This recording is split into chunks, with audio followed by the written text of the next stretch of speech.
Iran Trump Netanyahu ಬಯಸಿದ್ದೇ ಒಂದು, ಆದರೆ ಆಗಿದ್ದೇ ಮತ್ತೊಂದು ಅನ್ನೋ ರೀತಿಯಲ್ಲಿದೆ. ಯಾಕಂದರೆ ಸುಪ್ರೀಂ ಲೀಡರ್ ಮೊಜ್ತಬಾ ಆಯ್ಕೆಗೆ ಬೆಂಬಲ ಕೊಟ್ಟಿದ್ದಂತಹ IRGC ಇದೀಗ ಇರಾನ್ ಮೇಲೆ ಹತೋಟಿ ಸಾಧಿಸಿದೆ. ಇರಾನ್ ಅಧ್ಯಕ್ಷ ಪೆಜೆಸ್ಕಿಯಾನ್ ಪ್ರಭಾವ ಕಳೆದುಕೊಳ್ತಿದ್ದಾರೆ ಅಂತ ಕ್ಷಿಪ್ರ ಕ್ರಾಂತಿಯ ವಿದ್ಯಮಾನಗಳಲ್ಲಿ ಅಧ್ಯಕ್ಷರನ್ನೇ ಬದಿಗೆ ಸರಿಸಿ IRGC ಕಂಟ್ರೋಲ್ ತೆಗೆದುಕೊಂಡಿದೆ ಅಂತ ವರದಿಯಾಗಿದೆ. ಇನ್ನು ಇರಾನ್ ಮೇಲಿನ ಯುದ್ಧ ಇನ್ನು 2-3 ವಾರಗಳಲ್ಲಿ ಅಂತ್ಯವಾಗಬಹುದು ಅಂತ ಅಧ್ಯಕ್ಷ ಟ್ರಂಪ್ ಹೇಳಿದ್ದಾರೆ. ಇರಾನ್ ಕದನ ವಿರಾಮ ಬಯಸ್ತಾ ಇದೆ ಅಂತ ಟ್ರಂಪ್ ಹೇಳಿಕೊಂಡಿದ್ದಾರೆ. ಇನ್ನು ಸಹಾಯಕ್ಕೆ ಬಾರದ ಕಾರಣ ನ್ಯಾಟೋ ಕೂಟವನ್ನು ಪೇಪರ್ ಟೈಗರ್ ಅಂದಿರುವಂತಹ ಟ್ರಂಪ್ ನ್ಯಾಟೋ ತೊರೆಯಲಿದೆ ಎನ್ನಲಾಗ್ತಾ ಇದೆ. ಹರ್ಮೋಜ್ ಜಲಸಂಧಿ ಮಾರ್ಗದಲ್ಲಿ ಭದ್ರತೆಯನ್ನು ಇತರೆ ದೇಶಗಳೇ ನೋಡಿಕೊಳ್ಳಿ ಅಂತ ಕೂಡ ಟ್ರಂಪ್ ಗರ್ಮ್ ಆಗಿದ್ದಾರೆ. ಇದರ ಬೆನ್ನಲ್ಲೇ ಇಂಗ್ಲೆಂಡ್ ಪ್ರಧಾನಿ ಸ್ಟಾರ್ಮರ್ ಮಾತನಾಡಿ, ಯುದ್ಧ ಕೊನೆಗೊಳಿಸಲು ಯತ್ನಿಸುತ್ತೇವೆ, ಮಧ್ಯಪ್ರಾಚ್ಯದ ಯುದ್ಧ ನಮ್ಮ ಯುದ್ಧ ಅಲ್ಲ, ನಾವು ನೇರವಾಗಿ ಭಾಗಿಯಾಗಿಲ್ಲ, ಹರ್ಮೋಜ್ ತೆರೆಯುವ ಸಂಬಂಧ 35 ರಾಷ್ಟ್ರಗಳ ಹರ್ಮೋಜ್ ಸಭೆ ನಡೆಸುವುದಾಗಿಯೂ ಕೂಡ ಹೇಳಿದ್ದಾರೆ. ಇನ್ನು ರಷ್ಯಾ ಅಧ್ಯಕ್ಷ ಪುಟಿನ್ ಪ್ರತಿಕ್ರಿಯಿಸಿ, ಜಗತ್ತಿನ ಆರ್ಥಿಕತೆಯಲ್ಲಿ ಮತ್ತಷ್ಟು ಅಧ್ವಾನ ಆಗಲಿದೆ, ಇದಕ್ಕೆಲ್ಲ ಟ್ರಂಪೇ ಕಾರಣ ಅಂತ ನೇರ ಆರೋಪ ಮಾಡಿದ್ದಾರೆ. ಕದನ ವಿರಾಮ, ಹರ್ಮೋಜ್ ಒಪ್ಪಂದ ಬಗ್ಗೆ ಚೀನಾ ಮತ್ತು ಪಾಕ್ 5 ಅಂಶಗಳ ಪ್ರಸ್ತಾಪವನ್ನು ಮುಂದಿಟ್ಟಿದೆ. ಇನ್ನೊಂದು ಕಡೆಯಲ್ಲಿ ಇರಾನ್ ಸರ್ವೋಚ್ಚ ನಾಯಕ ಮೊಜ್ತಬಾ ಖಮೇನಿ ಇರಾನ್ನಲ್ಲೇ ಇದ್ದಾರೆ, ಅರ್ಥವಾಗುವ ಕಾರಣಗಳಿಗಾಗಿ ಅವರು ಸಾರ್ವಜನಿಕವಾಗಿ ಕಾಣಿಸಿಕೊಳ್ತಿಲ್ಲ ಅಂತ ರಷ್ಯಾ ರಾಯಭಾರಿ ತಿಳಿಸಿದೆ. ಈ ಮಧ್ಯೆ ಆಸ್ಟ್ರೇಲಿಯಾ ಪ್ರಧಾನಿ ಅಲ್ಬನೀಸ್ ಪಶ್ಚಿಮ ಏಷ್ಯಾ ಯುದ್ಧವು ತಿಂಗಳಗಟ್ಟಲೆ ಆರ್ಥಿಕತೆಗೆ ದೊಡ್ಡ ಹೊಡೆತ ಕೊಡುತ್ತೆ ಅಂತ ಹೇಳಿದ್ದಾರೆ.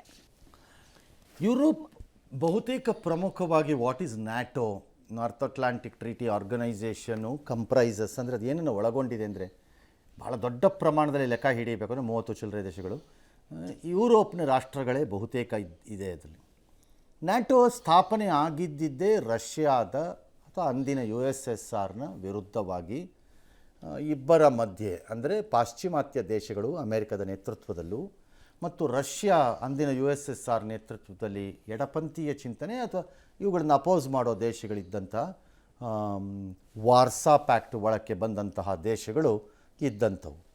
ಆ ಕೋಲ್ಡ್ ವಾರ್ನ ಸಂದರ್ಭದಲ್ಲಿ ನ್ಯಾಟೋಗೆ ಒಂದು ಮಹತ್ವವಿತ್ತು, ಒಂದು ಬೆಲೆ ಇತ್ತು, ಒಂದು ಲೆಕ್ಕಾಚಾರ ಇತ್ತು. ಆದರೆ ಈಗ ನ್ಯಾಟೋಗೆ ಒಂದು ರೀತಿ, ನ್ಯಾಟೋನಲ್ಲಿ ಆರ್ಟಿಕಲ್ 5 ಅಂತ ಒಂದಿದೆ, ಅದರಿಂದ ನ್ಯಾಟೋ ಪವರ್ಫುಲ್ಲು. ಅದೇನು ಅಂದರೆ ನನ್ನ ಮೇಲೆ ದಾಳಿ ಯಾರ್ದಾರು ಒಬ್ಬ ಸದಸ್ಯನ ಮೇಲೆ ದಾಳಿ ನಡೆದರೆ ಅದು ಎಲ್ಲ ಸದಸ್ಯರ ಮೇಲೆ ದಾಳಿ ನಡೆದಂತೆ ಅಂತ ಅರ್ಥ. ಹಾಗಾಗಿ ನ್ಯಾಟೋ ತಾನೇ ಪ್ರತ್ಯೇಕವಾಗಿ ಇರೋವಂಥದ್ದೇನಲ್ಲ, ಅದು ನ್ಯಾಟೋಗೆ ಎಲ್ಲರೂ ಕಾಂಟ್ರಿಬ್ಯೂಟ್ ಮಾಡೋವಂಥದ್ದು. ಇಟ್ ಈಸ್ ಲೈಕ್ ನಿಮ್ಮ ಇಂಟರ್ಪೋಲ್ ಇದ್ದಂಗೆ.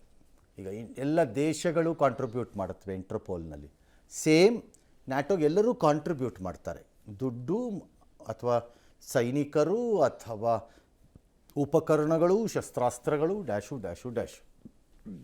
ಕಾಮನ್ ಕಮಾಂಡರ್ ಇನ್ ಚೀಫ್ ಒಬ್ಬ ಇರ್ತಾರೆ ಮತ್ತು ನ್ಯಾಟೋ ಸೆಕ್ರೆಟರಿ ಜನರಲ್ ಒಬ್ಬರು ಇರ್ತಾರೆ. ಅದಕ್ಕೆ ಹೆಡ್ ಕ್ವಾರ್ಟರ್ಸ್ ಎಲ್ಲ ಮಾಡ್ಕೊಂಡಿದ್ದಾರೆ, ಡ್ಯಾಶ್ ಡ್ಯಾಶ್ ಇದೆ ಕೋಆರ್ಡಿನೇಷನ್ಗೆ. ಬಟ್ ಈ ನ್ಯಾಟೋ ನನ್ನ ಪ್ರಕಾರ ನನ್ನ ಪ್ರಕಾರ ಈಗ ಅದರ ಅವಶ್ಯಕತೆಯೇ ಇಲ್ಲ. ಕೋಲ್ಡ್ ವಾರ್ ಇಲ್ಲ ಇವಾಗ. ಈಗ ಅಕಸ್ಮಾತ್ ಏನಾದರೂ ಒಂದು ದೇಶ ನಾಳೆ ಎಲ್ಲರನ್ನೂ ಹೆದರಿಸತ್ತೆ, ಅದರ ವಿರುದ್ಧ ಒಂದು ಒಂದು ಒಂದು ಸಂಘಟನೆ ಕಟ್ಟಬೇಕು ಅಂದ್ರದ್ದು ಚೈನಾ ವಿರುದ್ಧ ಕಟ್ಟಬೇಕು, ಅದನ್ನು ರಷ್ಯಾ ವಿರುದ್ಧ ಕಟ್ಕೊಂಡು ಯಾವ ಪ್ರಯೋಜನವೂ ಇಲ್ಲ ಅದರಿಂದ. ಹಾಗಾಗಿ ನ್ಯಾಟೋ ಹ್ಯಾಸ್ ಔಟ್ಲಿವ್ಡ್ ಇಟ್ಸ್ ರಿಕ್ವೈರ್ಮೆಂಟನ್ನು. ಅಮೆರಿಕ ಆಚೆ ಬಂದರೆ ನ್ಯಾಟೋ ಉಳ್ಕೊಳ್ಳೋದು ಬಹಳ ಕಷ್ಟ ಇದೆ. ನ್ಯಾಟೋದ ಬಹುತೇಕ ಶಸ್ತ್ರಾಸ್ತ್ರಗಳು ಮತ್ತು ಹಣ ಖರ್ಚು ಮಾಡೋದು ಅಮೇರಿಕ. ಉಳಿದವರು ಆಟಕ್ಕುಂಟು ಲೆಕ್ಕಕ್ಕಿಲ್ಲ ಅನ್ನೋ ಟೈಪಲ್ಲಿ ಕೂತಿದ್ದಾರೆ. ಅದರಲ್ಲಿ ಕೆಲವರೆಲ್ಲ ಒಳಗಡೆ ಇರೋರು. ನ್ಯಾಟೋದ ರೂಲ್ಸಲ್ಲಿ ಒಂದು 5% ಅಷ್ಟು ನಿನ್ನ GDP ಇದರಲ್ಲಿ ಡಿಫೆನ್ಸ್ ಸ್ಪೆಂಡಿಂಗಿಗೆ ಇಲ್ಲಿ ದುಡ್ಡು ಹಾಕಬೇಕು ಅಂತಿದೆ, ಅದನ್ನು ಯಾರೂ ಹಾಕ್ತಾ ಇಲ್ಲ. ಈ ಬ್ರಿಟನ್ನ ಪ್ರಧಾನಮಂತ್ರಿ ಎಲ್ಲ ಹೇಗಪ್ಪ ಅಂತಂದರೆ, ಅಕ್ಕಿ ಮೇಲೆ ಆಸೆ, ನೆಂಟರ ಮೇಲೆ ಪ್ರೀತಿ ಎಂದಂಗೆ ಲೆಕ್ಕಾಚಾರ.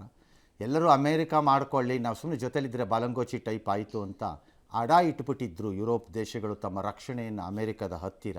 ಈಗ ಅಮೇರಿಕದವ್ರು ಆಗಲ್ಲ ಅಂದಾಗ ಇವ್ರ ದಾರಿನ ಇವರೇ ಕಂಡು ಹಿಡ್ಕೋಬೇಕು. ಅವ್ರವ್ರ ದೇಶದ ಆರ್ಮಿ ಏರ್ಫೋರ್ಸ್ ಇರಬಹುದು, ಬಟ್ ಅವೆಲ್ಲ ಚಿಲ್ಲರೆಗಳವು ನನ್ನ ಪ್ರಕಾರದಲ್ಲಿ.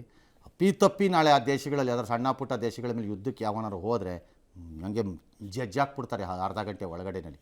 ಅವ್ರು ಯಾರಿಗೂ ಯಾವುದೂ ಇಲ್ಲ. ಬಟ್ ಏನಾಗುತ್ತೋ ನೋ ಐಡಿಯಾ, ಏನೋ ಒಂದಾಗುತ್ತೆ. ಹಾರ್ಮೋಸ್ ಮಾತ್ರ ತೆಗೆಯೋದ್ರ ಬಗ್ಗೆ 36 ಜನ ದೇಶಗಳು ಸಭಾನ ಮಾಡ್ತೀವಿ ಅಂತ, ಅದೆಲ್ಲ ವರ್ಕೌಟ್ ಆಗಲ್ಲ. ಅದು either you have to tell Iran shut up and allow, or ನೀವು ಅದನ್ನು ಬಲವಂತವಾಗಿ ಕೈಗೆ ಎತ್ಕೋಬೇಕು.